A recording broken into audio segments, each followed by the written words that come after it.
여러분들 혹시 머리 검은 짐승 거두지 말라는 말 알고 계신가요? 저는 어릴 때부터 듣고 자라서 그런가 이 말이 참 싫더라고요. 근데 제가 이 말을 쓰게 되는 계기가 찾아왔습니다. 우선 간단하게 제 소개부터 해드려 보도록 하겠습니다. 저는 문안동료 외동딸로 엄마 아빠의 사랑을 듬뿍 받고 자랐습니다. 사는 곳은 경상남도 쪽에 살고 있고요. 친구들이 이렇게 사연 보내는 곳이 있다고 해서 저도 한번 제 이야기를 들려드리고 싶어서 이렇게 사연을 보내게 되었습니다. 저는 지금 30대 중반으로 가고 있는 평범한 여성입니다. 저에게는 10년 동안 사귄 남자친구가 있는데요. 대학교 때 CC로 만난 저희는 오랫동안 만나왔고 남자친구가 군대를 갔을 때 또 취업으로 힘들 때에도 다 함께하고 동고동락한 사이라고 할 수 있습니다. 뭔가 연인에서는 없을 정도의 끈끈한 정이 있는데요. 저는 엄마 아빠가 오랫동안 자영업을 해오셨는데 이제 나이가 어느 정도 있으셔서 제가 도맡아서 2호점을 운영하고 있어요. 1호점은 엄마 아빠가 하고 계시는데 원래 1, 2호점 두 분 다 하시다가 너무 힘들어 하셔서 제가 맡아서 운영하고 있습니다. 워낙 오래한 곳이기도 하고 배송 서비스도 시작하는 바람에 운영이 굉장히 잘 돼 바쁜 나날들을 보내고 있죠. 남자친구는 3년 동안 공무원 시험을 준비하다가 이번에 또 떨어지게 되면서 그냥 일반 회사에 들어간 직장인이고요. 저희 둘은 코로나 때문에 결혼식을 아직 못 올리고 함께 살고 있는데요. 처음에는 동거할 계획은 없었지만 코로나 탓에 결혼식이 미뤄지면서 내년 봄으로 식장을 다시 예약하고 지금은 함께 살고 있는 사이랍니다. 근데 남자친구와 지낼수록, 아니 애랑이와 지낼수록 자꾸만 우리가 결혼해서 잘 살 수 있을까 하는 의문이 듭니다. 그 의문은 예비 시댁 때문인데요. 오래 사귀었지만 서로 너무 어릴 때 만나서 그런가 부모님을 굉장히 늦게 뵌 편이기도 하고 애랑이한테 들어서 대충 예비 시댁의 성격은 알고 있었지만 실제로 뵈니 생각보다 더 심한 시어머니의 간섭에 이 결혼 과연 진행시켜도 될까 하는 마음이 들었습니다. 그럴 때마다 저희 부모님은 늘 네가 가장 행복한 게 중요하다라고 하셨기 때문에 가끔 결혼을 그만두고 싶을 때도 많았는데요. 하지만 남자친구만큼 저를 많이 이해해주는 사람도 없고 가장 순수할 때 만났던 사이라 사실 또 내가 이런 사람과 헤어져서 다른 사람과 결혼을 할 수 있을까도 생각하게 돼 지금까지 만나왔던 것 같습니다. 근데 언제부터인지 시댁에서 저에게 은근슬쩍 여러 일들을 자꾸만 해달라고 하시는 거예요. 그 첫 번째 이야기가 바로 시어머니의 조카라고 해야 할까요? 조카가 이번에 취업을 하고 싶고 크게 자영업을 운영하고 싶다고 하니 저희 가게에서 일하게 해달라고 하는 거예요. 일하는 건 문제가 되진 않지만 사실 젊은 사람이 일하기에는 그만두는 분들도 많고 또 그분이 원하는 건 카페 및 레스토랑 운영인데 저희 집은 그냥 일반 식당이기 때문에 사실 뭘 배워갈 건 없거든요. 근데 자꾸만 부탁을 하셔서 아마 일하기 힘들 거다. 그래도 괜찮으시냐 물어보니 시모는 괜찮다며 당장 내일부터 나가라고 하겠다고 하더라고요. 알겠다고 하고 첫날 일을 알려주는데 그 조카의 자세가 누가 봐도 꼭 사장 노릇을 하러 온 것처럼 직원들한테 행동을 하더라고요. 단순히 그것만 하면 되는데 저희 식당에는 오래 일하신 직원분들이 대부분이에요. 엄마 아빠랑 함께 거의 10년 넘게 근무해 오셨기 때문에 아무리 제가 운영한다고 하더라도 그분들을 더 존중하는 편인데요. 근데 조카가 자꾸만 출근하면 사장 노릇을 한다는 거예요. 자기도 직원으로 일을 배우러 온 사람이면서 직원들에게 내가 누군지 알아요? 저는 그냥 돈 때문에 일하러 온 게 아니라 배우러 온 거예요. 그러니까 이건 이모님이 하셔야죠. 하면서 계속 그런다고 하길래 한 직원이 조금 많이 서운했는지 그만두고 싶다고 하더라고요. 저희 엄마 아빠가 그걸 하시고 다시 1호점으로 출근하라고 해서 그 문제는 해결이 됐지만 너무 그런 식으로 행동해 제가 시모한테 이야기를 했습니다.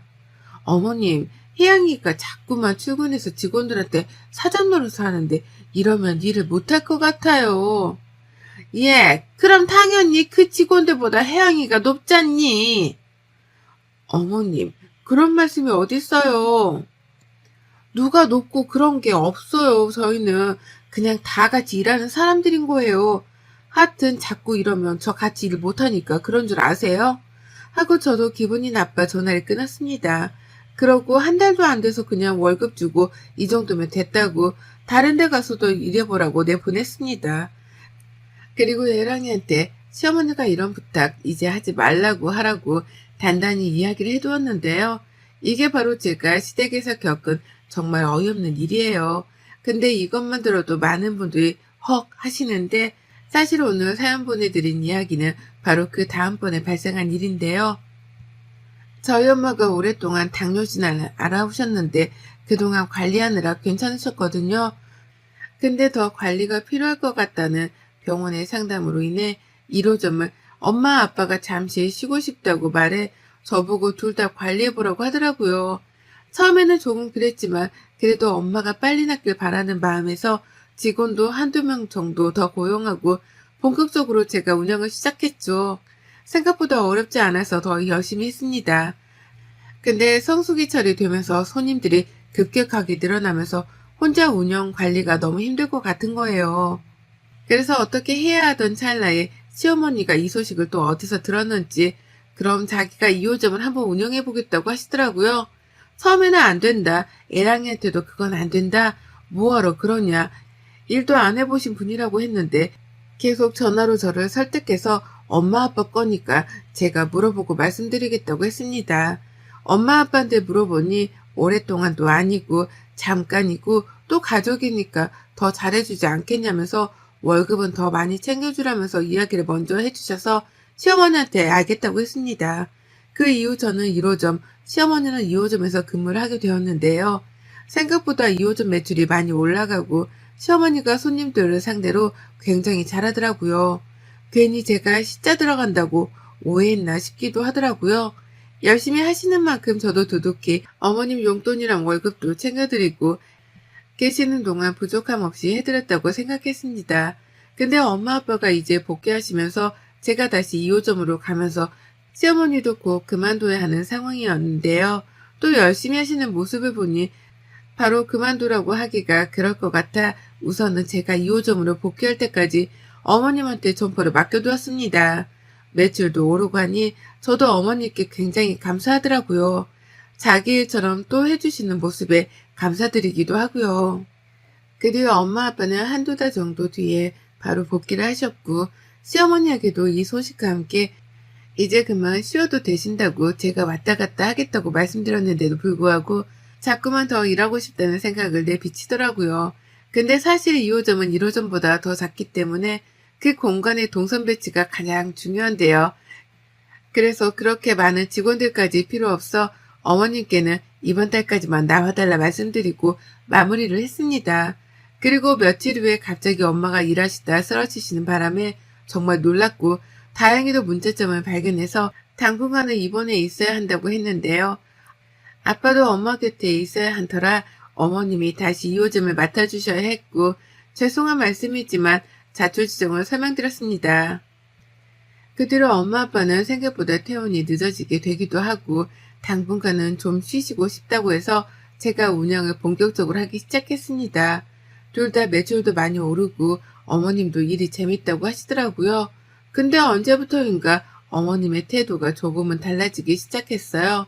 제가 전화를 드려도 묵묵부답에 일은 열심히 하는 것 같은데 직원들 이야기 들어보면 꼭 갑질하는 사람 같다면서 그런 얘기가 많더라고요. 근데 사실 시어머니가 될 분한테 이런 걸로 뭐라 하는 것도 사실 굉장히 어려운 일이잖아요. 저도 간섭하기 싫지만 시어머니 행동이 자꾸만 달라지니 더 이상 일을 같이 하면 안 되겠다라는 생각이 들기까지 하더라고요. 그래서 이제는 그냥 힘들어도 두 곳 제가 운영해야겠다 싶어서 가게로 찾아갔는데 제가 알던 매장과는 다른 분위기가 되어 있더라고요. 도대체 이게 무슨 일인가 싶어서 어머니께 말씀드렸죠. 어머님, 이게 도대체 뭐예요? 저한테도 말씀 안 하시고 이렇게 메뉴판을 짜시면 안 되잖아요. 아, 뭐 어때? 이러니까 더 잘 나가. 네가 뭘 몰라서 그래. 저희 아빠 엄마가 가게를 운영하시는 원칙이 있어서 지금까지 그 원칙을 지켜왔던 건데 그런 쿠닥다리 이제는 필요 없어. 예? 그게 무슨 말씀이세요? 구닥다리라니요. 아니 매장 운영 방식도 조금씩은 바꿔야 뭐가 되지 안 그러니? 지금은 내가 맡고 있으니 내가 한번 해볼게. 하며 적반하장으로 나오더라고요. 이대로는 안 되겠다 싶어 어머니께 확실하게 매뉴얼을 알려드렸지만 그래도 자꾸만 어긋나는 탓에 어머니께 이번 달까지만 하고 이제 쉬셔도 되실 것 같다 말씀을 드렸습니다. 그랬더니 갑자기 노발대발 하면서 저에게 막말을 퍼붓더라고요. 네가 잘나면 얼마나 잘났냐면서 남이 운영하는 것도 못하게 방해를 한다? 그게 말이 되냐? 이러면서 계속 폭탄 발언을 하더라고요. 그래도 사업에서는 당연히 뺄 때는 빼주고 갈 때는 가야 하기 때문에 확실하게 이야기를 해두었습니다. 근데 정말 제가 생각하지 못한 일이 일어나게 되었습니다. 그 일은 아직도 제가 정말 손이 덜덜 떨려서 할 말이 없는데요. 갑자기 친구가 전화가 오더니 카톡을 확인해 보라고 하더라고요. 근데 그 카톡을 보니 당근마켓 중고나라 등에 저희 집 음식들이 올라와 있더라고요. 이틀만 판매한다면서요. 근데 라벨을 가리려고 한 것 같지만 딱 봐도 저희 거거든요. 아무리 가려도 그 용기를 보면 저는 알기도 하고 거기 댓글도 어디인지 다 알 만큼 저희 가게 거라 정말 누가 도대체 이런 일을 했는지 한두 개면 손님이 팔았다고 치지만 저렇게 수십 개 넘는 건 정말 단체 주문밖에 없어요. 도대체 이게 내가 팔지도 않은 걸 어떻게 떠올라 다니지 싶어서 직접 올린 사람한테 쪽지를 보내서 누구시냐, 저희 가게에서는 이런 거 판 적이 없다 하니까 갑자기 잠수를 타대요. 그래서 그걸 사신 분의 연락처를 알아내 전화를 걸었습니다. 여보세요? 안녕하세요. 저희는 땡땡 가게인데요. 지금 이게 저희 제품인데 저희는 인터넷이나 중고나라 등에서 판매를 안 하는데 혹시 어떻게 사셨나 해서요. 정말요? 저한테는 거기서 일하시는 점장님이신데 코로나 때문에 이렇게 판매하는 거라고 하시길래 저는 믿고 샀죠. 아, 제품은 저희께 맞습니다. 근데 혹시 직거래를 하셨어요? 네. 그럼 직거래할 때 혹시 어떤 분이 나오셨나요? 나이가 좀 있으신 아줌마 분이시던데. 파마몰이요? 네. 네, 알겠습니다. 감사합니다. 제품은 저희 거니 걱정 안 하고 드셔도 돼요. 중고나라도 마찬가지로 그러길래 경찰에 신고해야겠다 싶어서 신고하고 기다리고 있었어요. 분명 직원들은 아니했더니 도대체 어떻게 찍어가는 건가 싶었거든요. 그렇게 경찰에 의뢰하고 나서 찾아낸 정보에 의하면 정말 아직도 손발이 부들부들 떨려요. 그런 곳을 팔았던 주인공은 바로 저희 어머님이셨어요. 어머님은 지금까지 저희 가게에서 일하면서 뒤에서 야금야금 반찬부터 게장까지 다 포장해 직접 가져다 드리기도 하고 판매하신 기록이 나오더라고요. 경찰에서 IP 추적 수소를 보니 어머님 동네더라고요. 그냥 말씀드리면 저한테 노발대발 할 것 같아 바로 그 증거들을 가지고 어머님네로 쳐들어갔습니다. 가지고 온 종이들을 하나씩 나열하면서 어머님의 만행을 다 까발려 드렸죠. 어머님은 끝까지 자기가 아니라고 잡아댔으며 제가 일부러 그 사려는 분에게 그분에게 문자를 보내달라고 남기고 왔었거든요. 근데 당연히 어머님이 판매하셨으니 어머님한테 문자가 오겠죠? 그 문자 보고 제가 완전 예비시댁 가서 깽판을 쳤어요. 그 수익을 그럼 다 어떻게 하셨냐? 이건 명백한 사기라고 난리치니 갑자기 저한테 하신다는 말이. 무슨 사기? 넌 말 이상하게 한다. 그냥 너무 맛있다길래 배송도 되냐고 해서 내가 보내준 것 뿐이야. 그럼 그 돈을 저한테 주시거나 매출에 찍으셔야 하는데 안 그러셨잖아요. 그게 말이 돼요? 야, 너는 이 시애미가 그렇게 돈 가진 게 아깝냐? 그럼 니네가 생업이라도 좀 주던가. 하면서 오히려 적반하장으로 나왔습니다. 이대로는 안 되겠다 싶어서 더 증거를 모으기로 하고 이제는 다시 한번 그랬을 시에는 아주 깽판을 치려고 했습니다. 또 다른 문제를 일으킨 건 없는지 2호점에 가서 상황을 보았더니 만들어둔 게장을 매일 그렇게 어디로 가져가는지 만들었는데도 많이도 뒤로 빼돌려 놓으셨더라고요. 그걸 보는데 이대로 더 이상은 안 될 것 같아 저희 가게에서 가장 맛있는 새우장을 들고 시댁으로 출동했습니다. 어머님이 문을 열자마자 들어가서 고래고래 소리를 지르면서 새우장을 어머님 쪽으로 다 던져버렸습니다. 제가 더 충격적인 사실을 알게 된 건 바로 그때였는데요. 어머님이 바로 저희 엄마 아빠 가게를 탐내고 계셨더라고요. 그래서 자꾸만 자기가 운영해 보겠다고 한 거고, 그거를 위해서 준비했다는 거예요. 정말 이 이야기가 소름 아닌가요? 저는 정말 이럴 줄은 꿈에도 상상 못했거든요. 그래서 시댁으로 달려갔더니 새우장을 뒤집어 쓰도록 집안 곳곳에 뿌리고 어머님께도 아예 새우장을 전부 다 뿌려드렸어요. 그뿐만이 아니라 집안 곳곳을 돌아다니면서 냄새가 다 배일 수 있도록 새우장을 뿌리고 어머님 얼굴에도 또 뿌렸어요. 그리고는 한마디 드렸어요. 어머님, 진짜 어머님의 자격도, 시어머니의 자격도 아무것도 없는 거 아세요? 저희 엄마 아빠가 일군 가게를 그냥 낼름 하려고 하셨어요? 그게 말이 된다고 생각하세요? 왜요? 지금 바닥에 떨어진 것도 한번 주워서 팔아보세요. 뭐가 말이 안 되는데, 내가 거기서 그래도 몇 개월을 일했는데.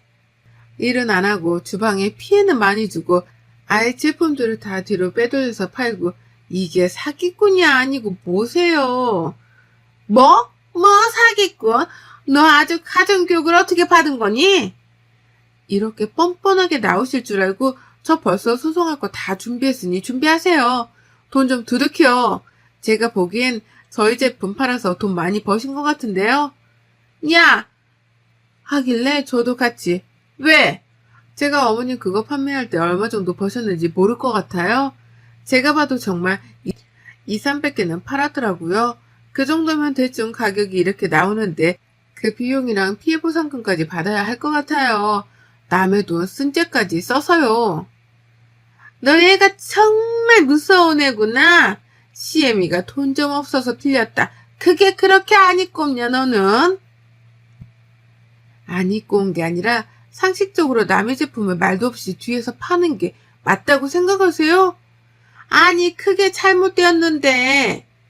그럼 판매한 금액 전부 다 주세요.